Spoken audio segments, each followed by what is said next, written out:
Hey there, all you cool heads and other family members. You know who you are. Me?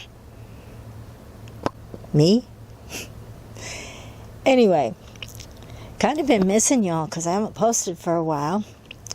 I just got back from Hawaii, and I'm going to show you what I was there for. I have been very, very blessed to know my Aunt Nell, my dad's sister, who passed away earlier this year at the age of 94. She has a wonderful family, and she gave them much, much joy. So I just got back from a memorial service, and her grandson, she has a lovely grandson, who had the foresight some 10 years ago to record her telling her life story. So that is what I'm going to present to you today. I hope you enjoy, and then we're going to get back into some sort of routine here. I was asked by my grandson, Caine Kolinsky, to write my story about growing up. I dedicate this to Caine.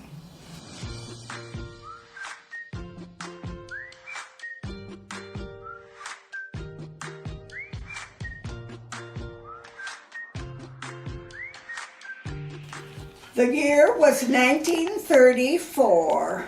It was Depression time. My dad, Frank B. Gates, had served in the U.S. Navy. He crossed over 7 times, and he was never hurt. Wow. He never got a scratch. The United States government was opening land in the Oregon and Washington area to those who had served active duty in whatever branch of service. My dad's name was drawn then. This land, after he got it and we moved, he had 10 years to work this land and make it profitable. My mom and Aunt Hattie, I called her Nat Waddy, because I could not say Aunt Hattie. Is that your mom's sister? No, that was her sister-in-law. Your dad's sister? It was my mom's brother's wife. Oh, okay. And she was as tall as she was round. And, oh, she loved kids. But anyway, Mom and Aunt Hattie made pressed chicken sandwiches. And we had a big sack of apples because we had no money to stop at a restaurant and eat. And so where were you living? We were living in Idaho, and my dad was working for Uncle Otis's, well, it was actually Aunt Hattie's brother. He worked as a farmhand for him until he got this notice. Aunt Hattie was my second angel and married to Uncle Otis. They took a large lard can and filled it full of pressed chicken sandwiches, clear to the top. And that was my seat from Wilder, Idaho to Kittitas, Washington. Wow. About how big were these lard containers? They were huge. It just fit snug down, and then whoever sat in the seat had to put their legs around the lard container. And then I sat on that. What kind of vehicle was it that you drove up in? He had a brand new vehicle. I don't remember the make or the kind. But this was your uncle's vehicle? Yes, and he brought us to Washington. And then did he return to Idaho? Oh, yes. Okay, Because 'cause he he- was a rich farmer there in Okay, Idaho. okay. And the Clarks had told my mom and dad, they only lived 5 miles from my mom and dad in Wilder, Idaho. But they come to Washington before we did. And they said, you're welcome to stay with us. They had 4 rooms. My mom and dad had 7 children. And then mom and dad. And they had 2 girls and a boy, and their boy still slept in the crib in their room. And then mom and dad took their Evelyn's and Jerry's room, the 2 girls, and the rest of us was just scattered all over, hanging on the ceiling probably. Did he also win one of these drawings for land in Oregon? Uncle Wes Clark, yes, he did. Okay, okay. My dad and him both. And they remained friends for a lifetime. How far away was the land that he was given from where your dad's land was? Right next door. Wow.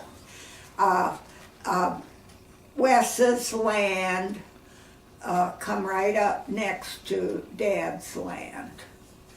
And I remember thinking I had never tasted chicken sandwiches so good.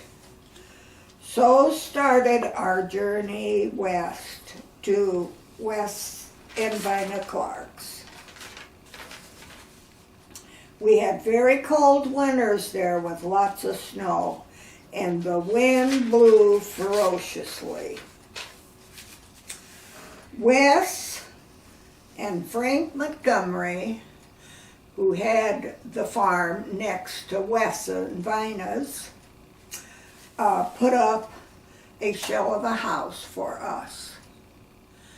It was all sagebrush and boulders and rock. And all this had to be cleaned out before they could farm it. So they put up, there was petitions, but no walls. And us kids thought it was fun to play hide and seek. We would hide behind the washer or maybe behind the bed. And sometimes places we weren't supposed to be.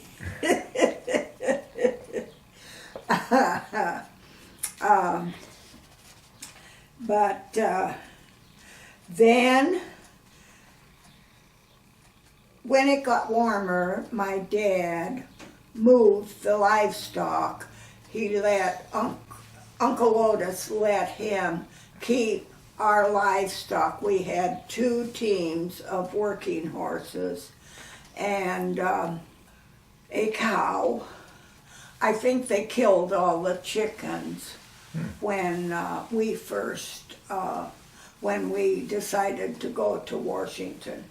But my dad had to ride in the boxcar with the livestock. He had no money for a ticket.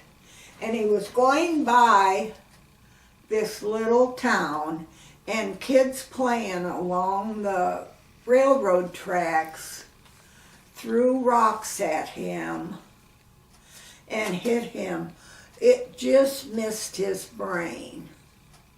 He was laid up for 1 year. He couldn't work at the farm. No. And of course he couldn't tell the conductor. He had to go from that little town, which I don't recall now,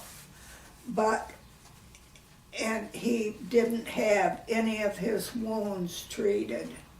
And that just was dried blood and, well, he had severe headaches going.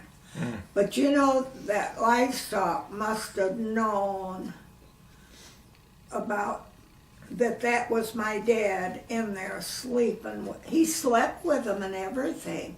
I don't know how many days it took to move the livestock. But when they got to Kittitas, my mom found that he had been injured. And so Jay, my oldest brother, and my mom cleared 5 acres. And Hannah, Grandma Gates, wore the old Pope bonnet like they did in Little House on the Prairie. And the boys always wore straw hats to keep the hot, hot sun away. Yeah. And they put in 5 acres of peas. It was a bumper crop. That was our cash flow for that year. How old was Jay at this time? He was probably 12. Wow. And he was working probably all day long out on the fields. Oh, yes. On the farm you work. And I can remember us kids in the summertime. Dad floored part of this old house then on one side of the upstairs, and we climbed upstairs just like they do on Little House on the Prairie. It was at one end of the closet, and then on one side the boys slept, on the other side the girls slept. And but they put black, what's this black paper that they use for, it's a good insulation. Tar paper? No, it's a black heavy paper, and they had the old clapboard on the outside of the house, and we had very small windows in the house. Probably because they were cheaper to use. I don't recall. Yeah. But anyway, my mom took one horse, my brother, and they put in this 5 acres of peas. And they were delicious. We got to eat all the peas we wanted. So what did your family do for food and money during that first year before the harvest? My mom and dad must have brought, Uncle Otis must have brought bags of beans. Brown, we called them the pinto beans, and they have a different flavor. Now they make what are the beans that they use, Hannah, for Mexican food when they smash them? I'm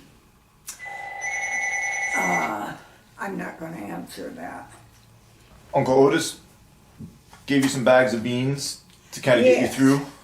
Because what time of year was it when you arrived? We arrived in Kittitas, Washington, between the first and second semester, and I was in the 2nd grade. So that was going into the winter?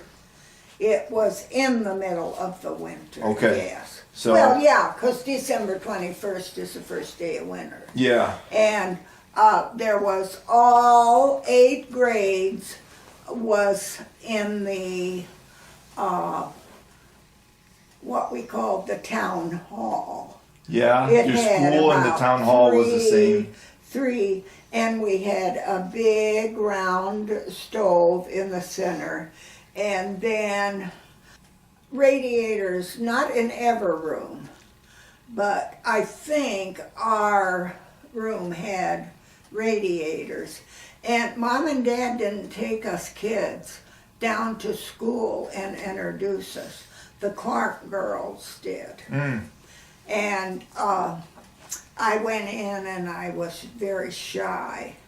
And the teacher, I don't recall her name, but Jerry Clark took me in and she said that I was going to be going to school there, and my name was Vanilla Gates. And all the kids, vanilla ice cream, vanilla. Oh, I was so embarrassed. So a few of them had to stand in the corner. So did your brother Jay go to school during the winter time and then he quit early to start working in the field? No. As soon as they got home from school, we always had to change our school clothes and put on play clothes, what they were called. Yeah. And that the boys did that as well. And so they had to go to the field as soon as they got home. And they worked with my dad in the fields. Sometimes maybe Dad, see, it took a long time to grub all of that sagebrush. And we used that too as kindling for the cook stove and our round oak stove that we kept in the living room. And that's how you heated the house? Was that round that stove? heated the house. But the sagebrush, with that wind blowing so hard, I can remember my parents saying, I think we're going to have to stay awake all night because I'm afraid the roof might catch fire. Because, see, all of that loose, it just would catch fire immediately. And my parents would stay up. Because then probably when we went to school, because the boys had to milk the cow before they went to school. And later on down the road, feed the pigs and the chickens and whatever there was to do. I'm sure Wes Clark gave Mom and Dad bags of potatoes. 'Cause see, they had been there 2 years prior to our coming. Okay. And then macaroni, there was this surplus place in Ellensburg. And my dad, that was like 9 miles to take the horse and wagon. And they would bring gunny sacks of macaroni. Sometimes Mom would take some of the milk, and she churned her own butter, and she'd drop maybe 6 eggs in it, depending on how many eggs that we had. Into the butter? Into this macaroni casserole dish. But you know, us kids, we never ate in between meals. We ate in the morning. We went to bed with Mom and Dad, and it was so unbearably hot up there in that attic where we had to sleep. And we'd say, we'll just sit out on the grass. We won't go off of the grass. Dad said, no, you kids have to be in when we go to bed. That was his rule. And my dad ruled the roost. Our diet was mainly beans, red or white, potatoes, and macaroni, And then, after a few years, Mom and Dad got 50 baby chicks. And when they were 6 weeks old, we separated the roosters from the hens. And then we always had plenty we could have for breakfast in the morning. My mom always made hot biscuits and country gravy. And I never tasted anything so good. I think she was a wonderful cook. But I think we never went hungry. None of us ever went hungry. We were never on welfare with that large family. And then Dad there was so an abundance of wild rabbits. And Mom would take and get all the lead pellets. Dad would take the BB gun. And he was a good marksman. And she'd make rabbit stew sometime for supper. Oh, that was good. Yeah. And then Dad always made a huge garden. I don't know where the money came from to buy her flour and her staples. But I can remember my mom and Dad both going around and getting pennies, and they'd lay them on the table, and then a loaf of bread was 10 cents. Then the pheasants come in after Dad cleared more land and put it in wheat. We'd have pheasant and hot biscuits and gravy for breakfast. Wow. And my dad took, and he would take his plate and he would line it with hot biscuits. Then he would take and put 2 biscuits in the center. And of course he was always served first.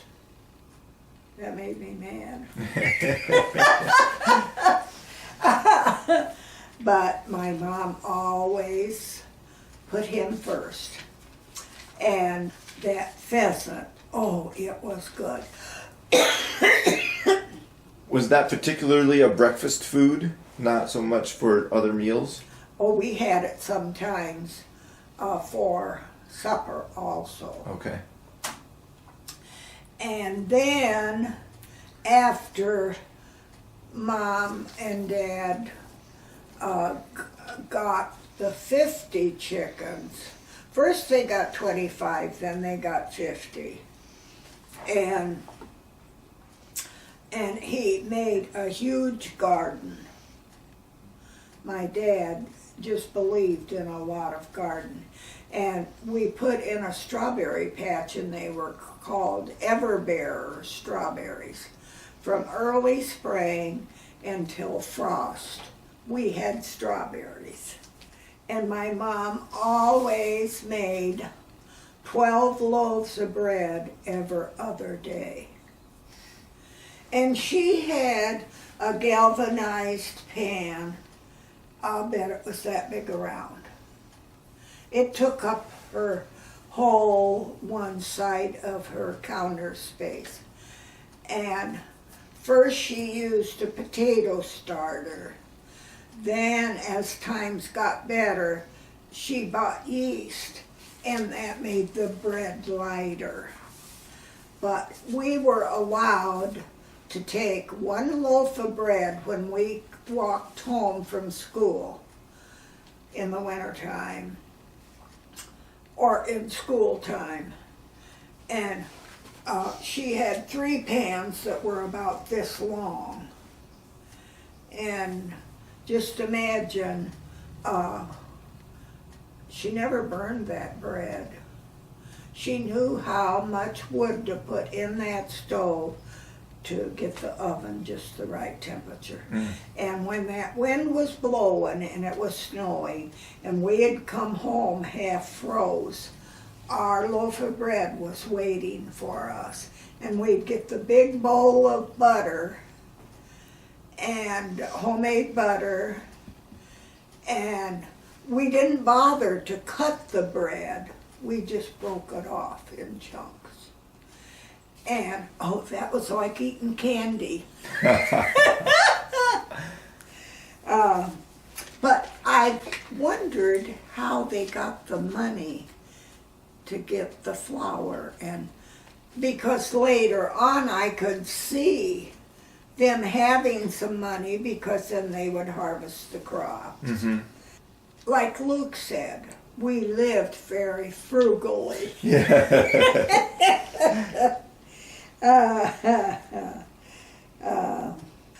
Us kids were never sick. Hardly ever sick. And once in a while we would get an earache, and Dad rolled his own cigarettes, Bull Durham. Oh, they were so strong and they stunk. And Mom let him smoke in the house. But he would get up and he would roll a cigarette and he would draw in on that cigarette and blow that smoke in our ear. We thought it stopped the earache. Now, it couldn't have, but he convinced us. And he would do that. And now, in those days, flour sacks, Mom would get 100 pounds of flour at a time. And it had different prints, Hannah, and sugar sacks too. And that's what she made us girls dresses out of. And she'd trim them and rack. I'll never forget, she dressed Kitty and Joe alike a lot because they was just a year apart. And she never had a pattern. She had an old treadle machine. She would take one of their old dresses and use it as a pattern, and she'd make each of them a dress to wear to school the next day. Don't ask me how she did it. And they would have little buttons down to the waist, and then this one was sort of a royal blue print, and it had little red apples with green stems. She used a red rickrack then to go around the pocket in the shape of an apple, and then rickrack to go around the neck. And she'd make buttonholes. Did you buy any clothes, or did your mother make everything? We were lucky enough, Frank Montgomery's 2 aunts were school teachers in Sunnyside, Washington. And when they heard, when Anna, Frank's wife, they didn't have any children, when they heard that Mom and Dad were having such a hard time, they'd always take their suits that they had gotten tired of, or maybe a dressy dress, and they'd give it to my mother. And, we'd have a box like that big and about that square. And there'd be 2 of them generally when they'd come up to see Frank and Anna. And we thought that was like Christmas time. Yeah. Mom would take, and even though it was hard for her to wash at that time, because we had to pack all the water from the big drain ditch for our washing of the clothes. But she would wash all that stuff, and she made our clothes. When I graduated out of the 8th grade, Mom bought me a suit, and it was turquoise. How she ever bought me a suit, and then she bought me a pink plaid coat and with velvet flaps on the pockets. Double-breasted. And my boyfriend give me a box of candy.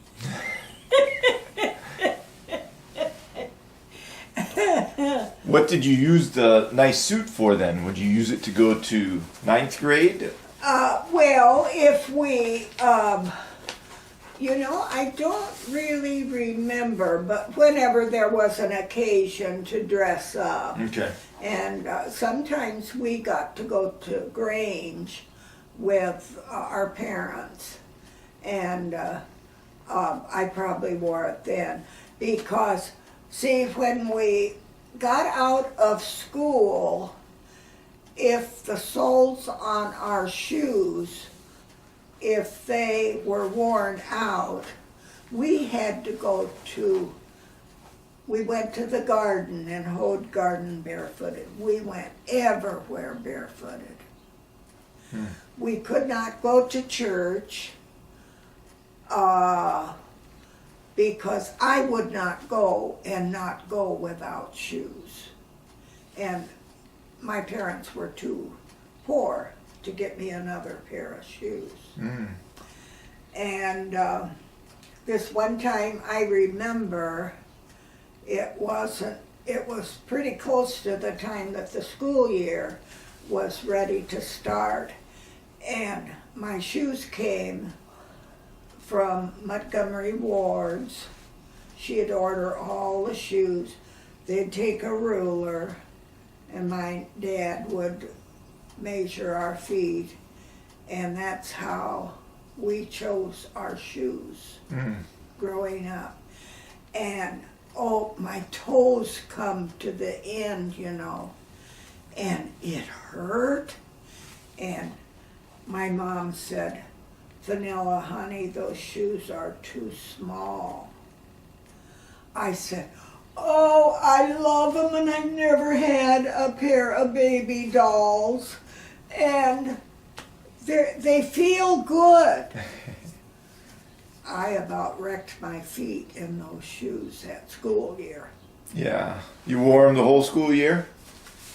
Most often, I was able to wear my shoes the whole school year. And sometimes Dad, now the boys working out in the fields, they wore theirs down. And he half soled our shoes also. Half sold them? Yeah, put on another sole. They had a separate heel, and then he would put another, and that's where the tacks come in. Sometimes those tacks would work up through and would make our feet sore. Ooh. That was not too much fun. And then my dad tarred 2 50-gallon barrels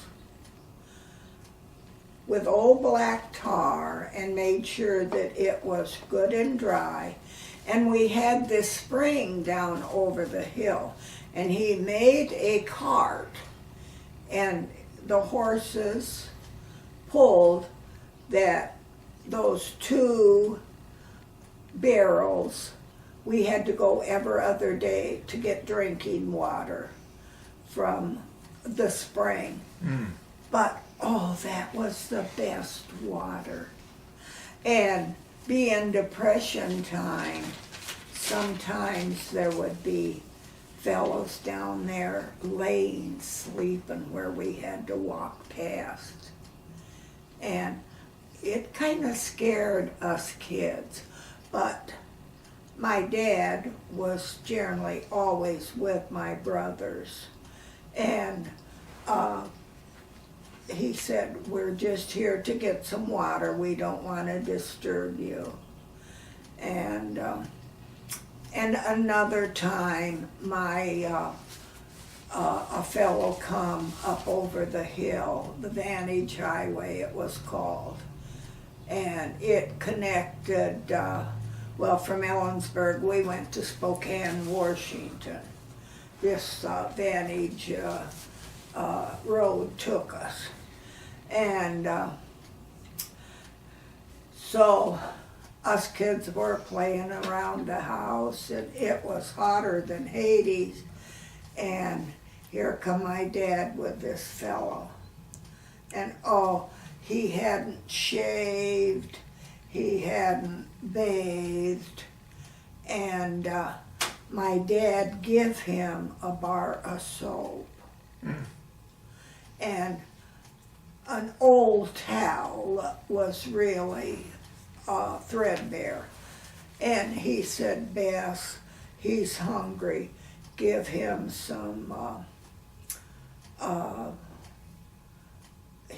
all he asked for, he didn't want meat.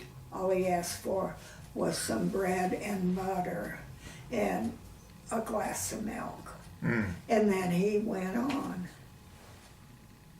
Was the spring on your property?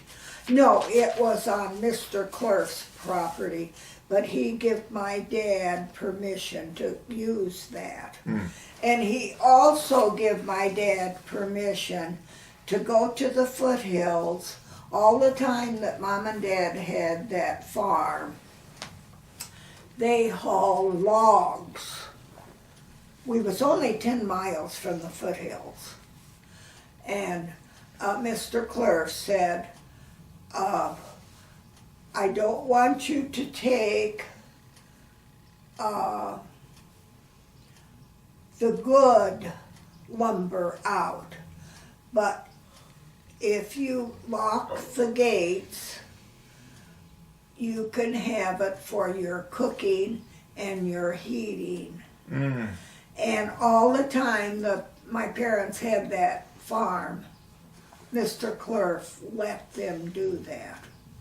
Wasn't that a gracious thing to do? Yeah. Because there were no trees on the. It was pretty much just plain like grass. No, there was lots of fir trees, lots of pine trees, lots of good trees in the foothills. But on your property? Oh, no, just sagebrush. Okay. And rock and boulders.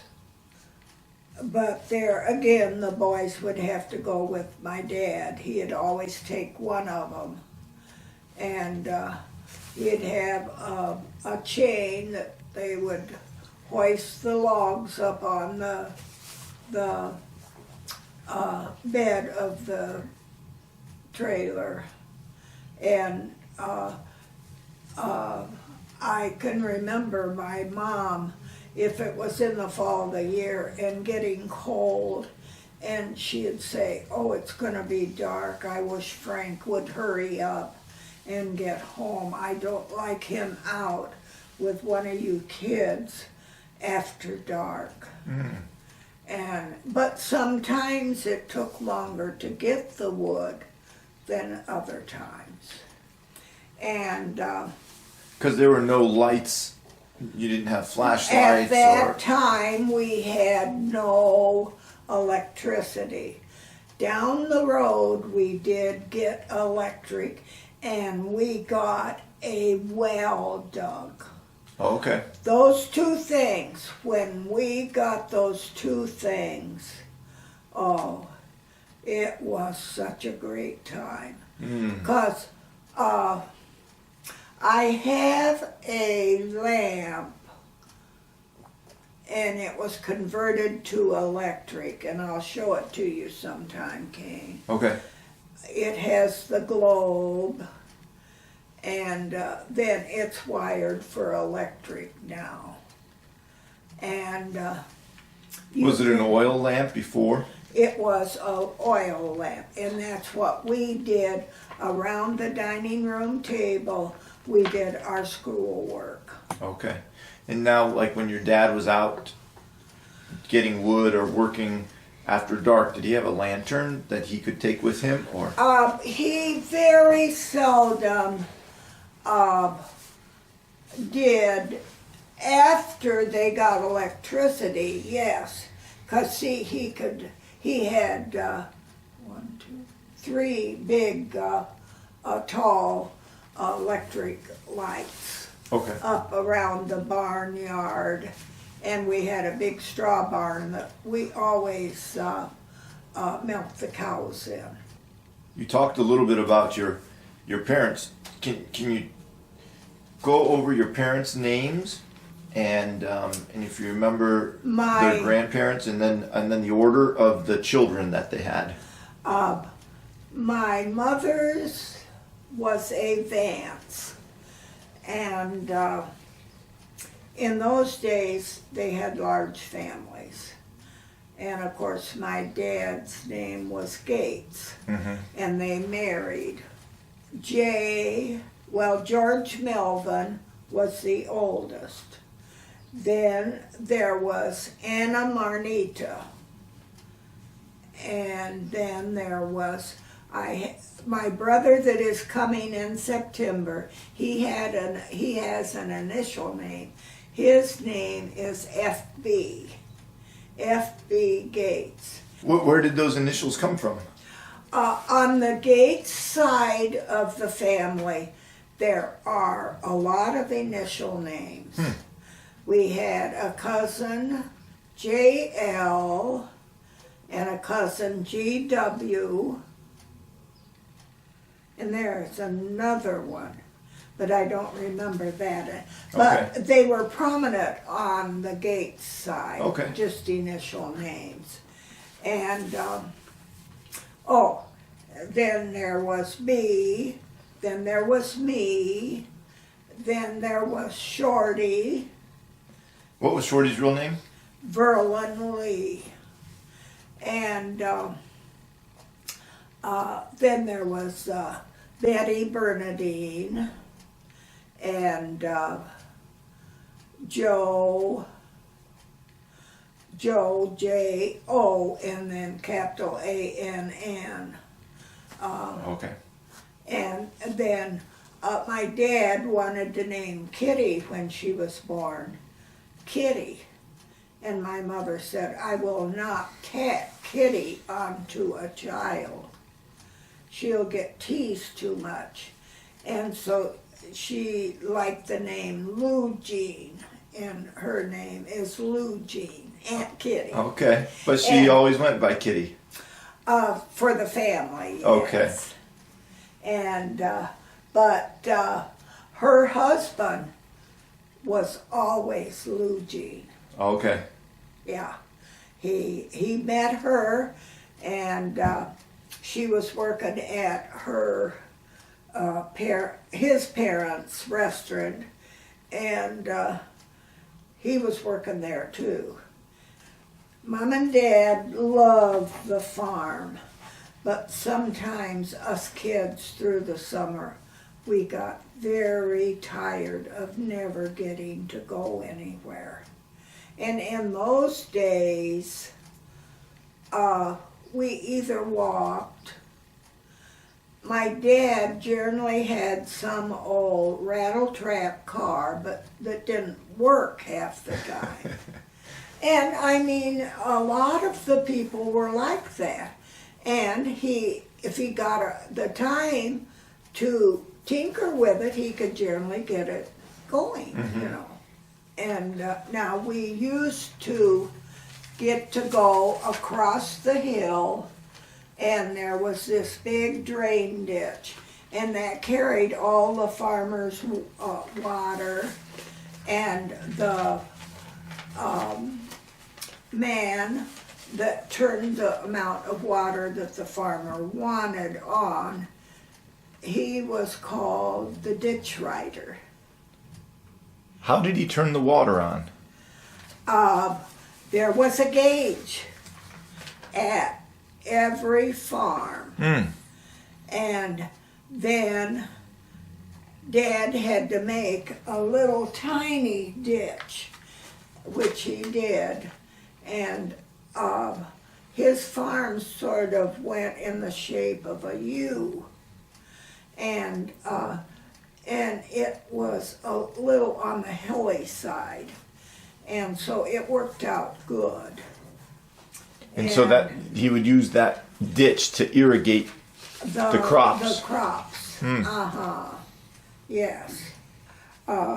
We always managed to have fun, though.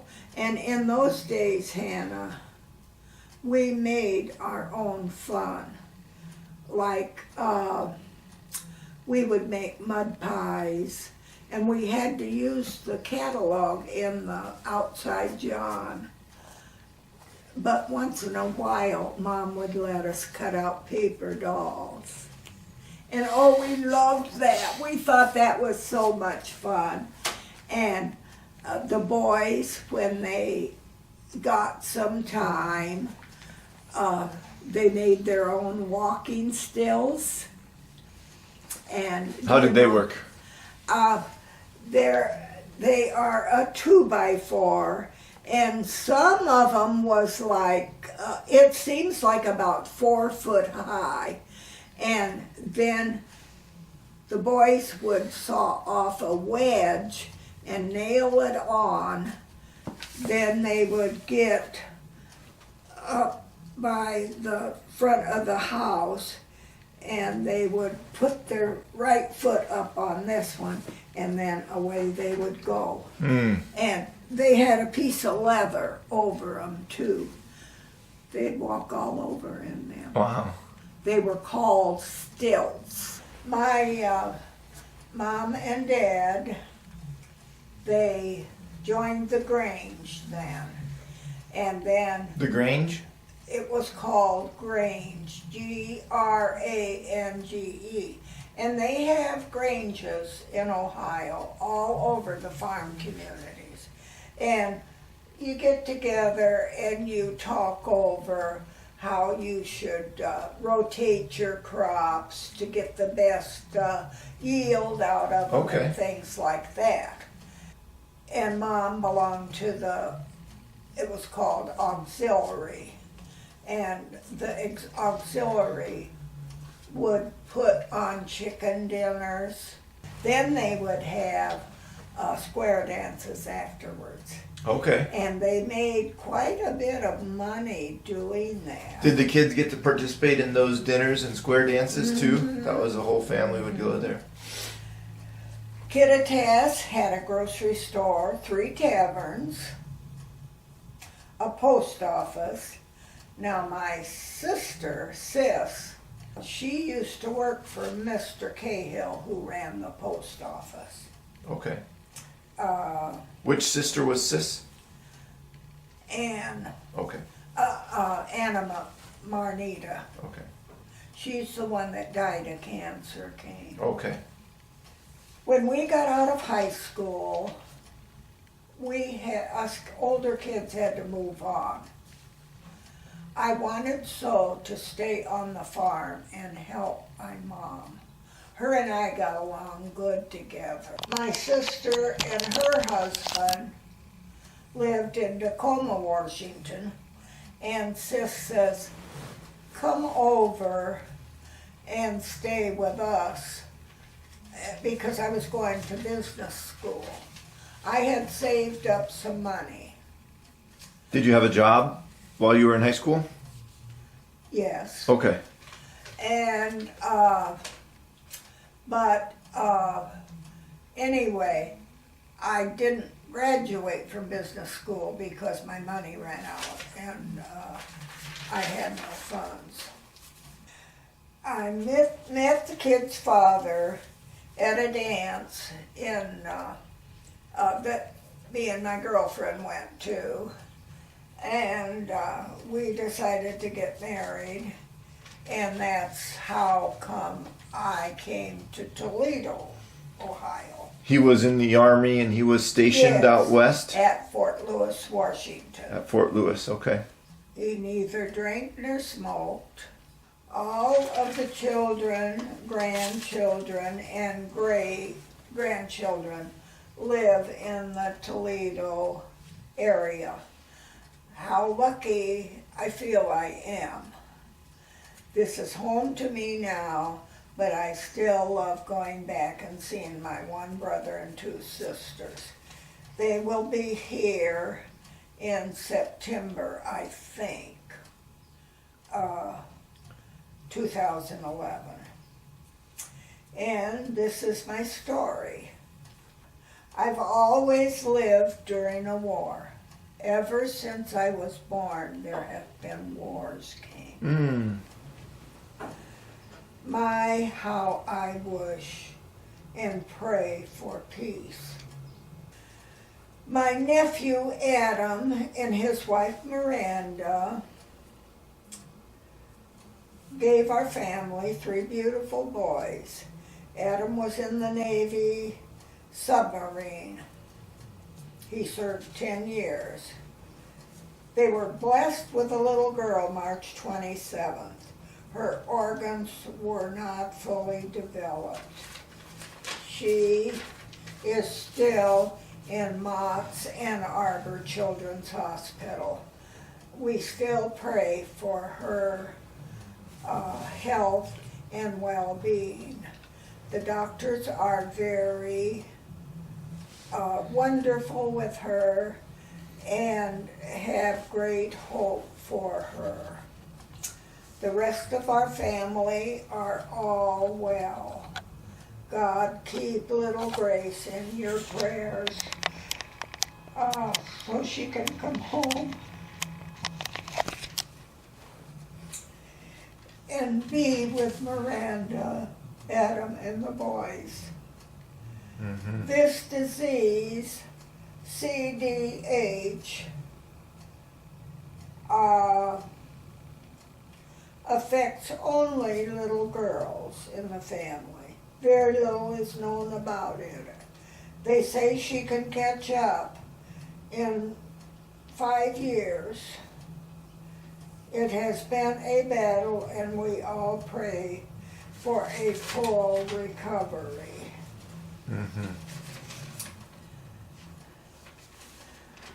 There were other obstacles in my mother's and father's family. Toby, our saddle horse, gave birth to a beautiful little colt. She had a star on her forehead. One day during an electric storm, she got caught in the electric fence between the wires. My dad had to shoot her.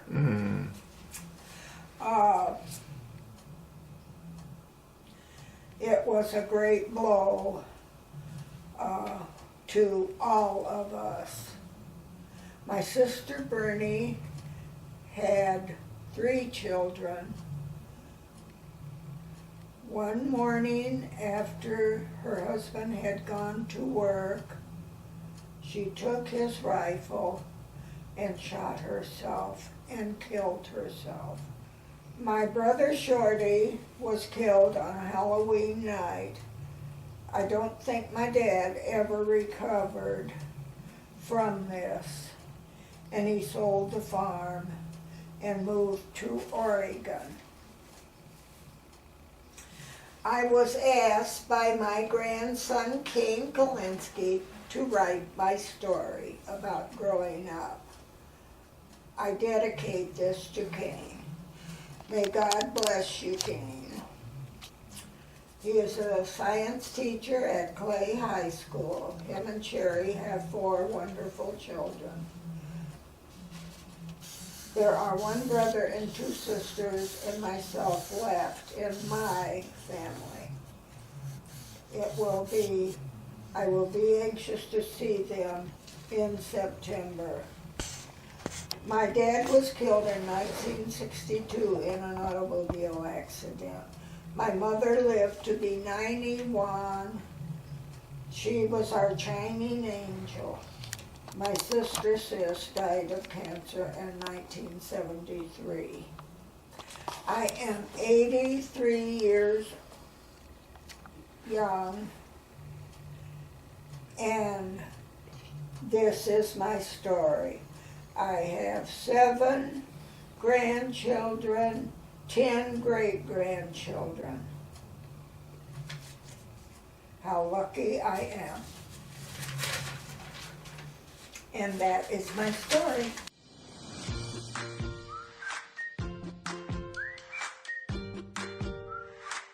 But anyway, I think I am such a lucky person.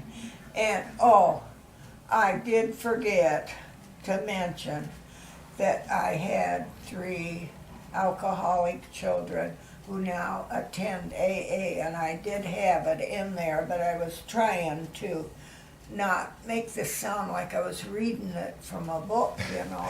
Well, you did a great job. Now, they have come a long way. I mean, and I wanted to give them. I am so proud of them. yes. See, Caine, when I was growing up, my parents would not allow a bottle of beer in their refrigerator. Yeah. One time, I'm sorry, go ahead. One time, my brother B had a case of beer in his car, and he had been away from home for 3 years. He come home, and he wanted to show Dad something that he had in the trunk, but he forgot about that beer. My dad looked at him and he says, and what is that? And he said, oh, just a few of us fellows, my friends, got together, played a few cards, Dad. My dad didn't believe in cards. My mother never had a deck of cards until my dad died. Wow. I think that's going a little bit to the extreme. My mother loved to play cards. Rummy was her game. Yeah. What do you think happened that gave your dad such convictions against alcohol? Any idea? I think his parents never allowed it. Okay. Now, I never knew, and I should have put that in this story. I never knew my grandpa or grandma Gates, but my mother said that little Grandma Gates was the sweetest little angel that ever lived. Yeah. And she died when she was 55. Okay. Then you never met her? And I never met I only met one of my grandpas, and it was my mother's father.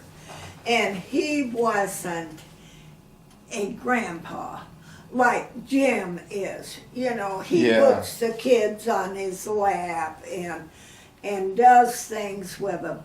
Now, Grandpa Vance never did that. What were Christmases like when you were on the farm?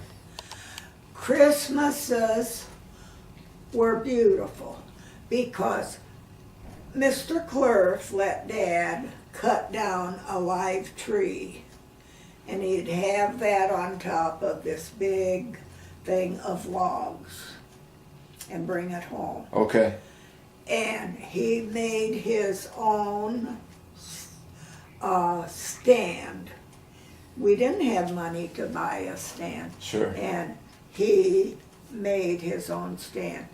And us kids would come home from school, and Mama they'd have the tree just standing, no ornaments or anything. And we would make chains. Most of our decorations were homemade. Yeah. But the pine scent from that live tree. Oh, it was phenomenal. Mm. And sometimes I can't remember anymore, but we had some kind of a candle that we put on our tree. And I've thought back since and thought how dangerous that would be. Yeah. Because you could smell that pine, you know. And, now you get a Christmas tree. There's no smell. You have to buy this stuff and keep spraying it. And that's artificial. Yeah. What were your gifts like? Were you able to get gifts some years? One time, we'd look in the catalog. Yeah. And, Montgomery Wards. oh yes, and I wanted a black doll. And I took it and I told my mom, Mom, isn't she beautiful? And my oldest brother, Jay, he used to tease the devil out of me. He says, you ask for that doll and you'll turn black.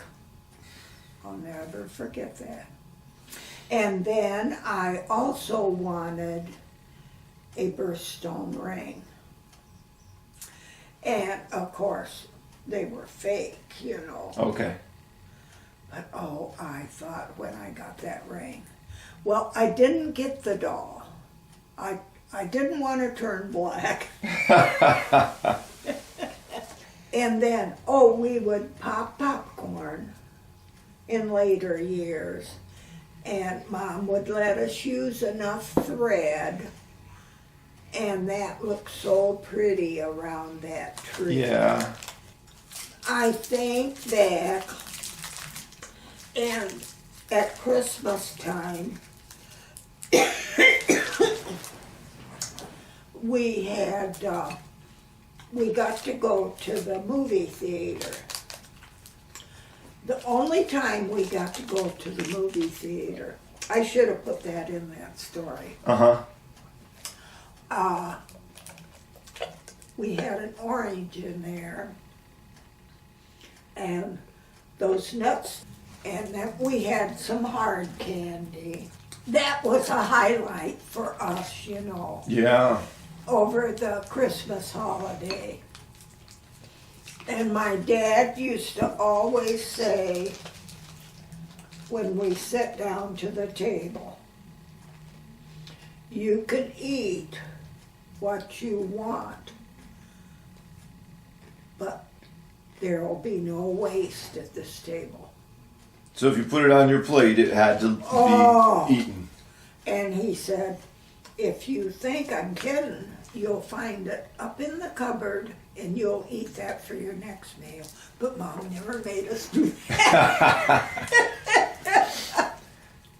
Uncle B took me over, and I should have put this in the letter too that I wrote.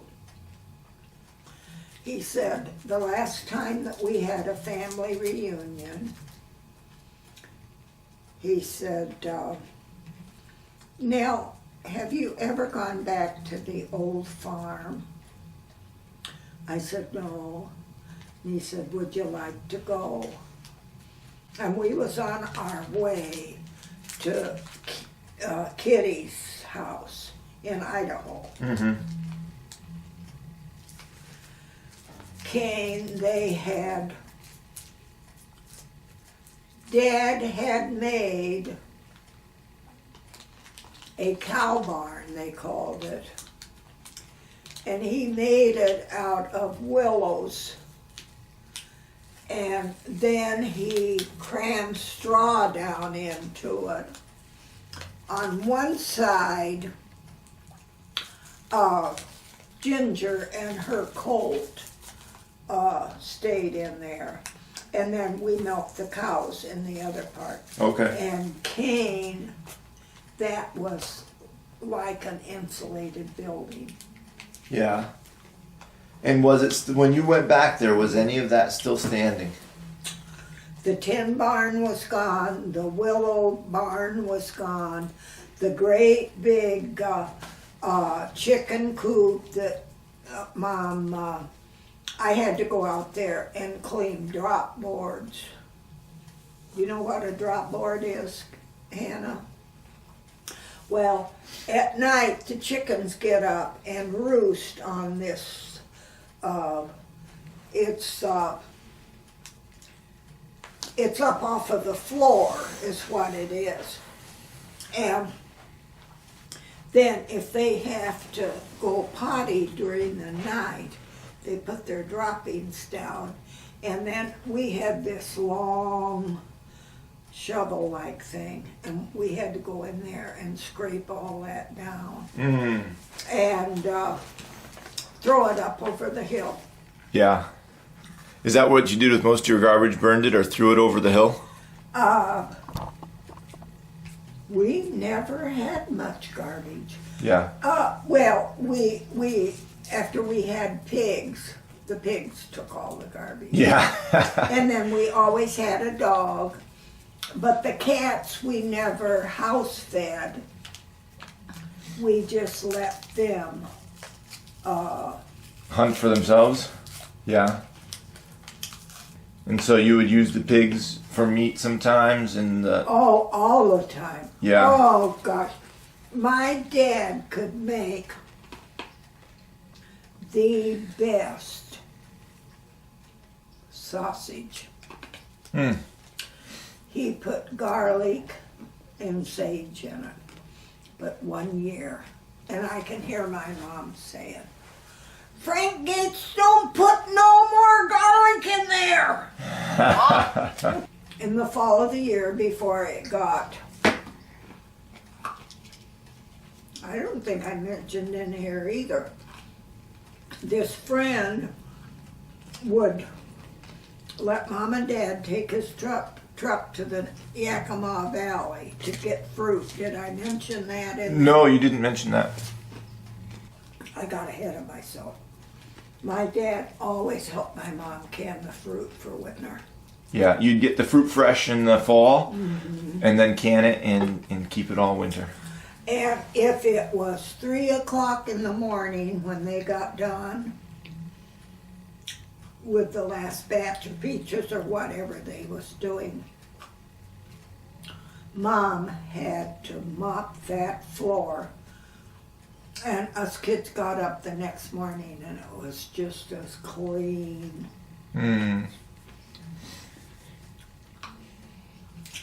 My mom was a homemaker. In those days, too,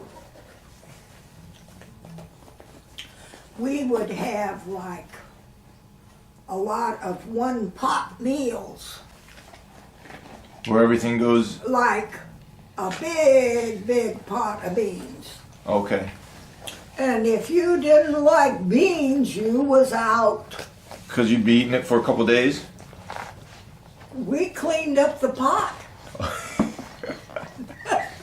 That was one meal was a pot of beans. That was, and one time I was being a little snot, and this bothered me. And I had to tell my mom about it years later. I come home from school, and we had pink wallpaper in the living room. Why my mother ever put pink wallpaper in the living room, I don't know. But that's what she papered it with, and us kids thought it was beautiful. Yeah. Well, I was being a brat, and I went and got a bowl, and I told my mom I didn't feel good. I was going to go to bed, but I needed some food in my stomach. I wasn't hungry. I made my mom cry. And I could not stand that. she said, honey, there's just a bowl each to go around. If you eat now, you won't be able to have some for supper. Uh-huh. Well, I'm hungry. And I went stomping upstairs to bed. And she just cried. Oh, that was, and I was very sensitive around my mom. Now my dad made her cry lots. Because especially after the tractors come into being and the farmers were all using them, my brother B said, Dad, we gotta go to a tractor. Mm-hmm. I don't need no tractor. I farmed all my life with horses and they made us a living. I'm not gonna have a tractor. And another thing, he thought the old cow manure, and I do think it was the best fertilizer. Yeah. I do. Yeah. And But that upset your mom that he didn't want to go get a tractor? oh yes, because she was for, see, the boys studied that in school, Caine. Mm-hmm. But my dad couldn't stand to think that maybe the boys had an idea that was better than his.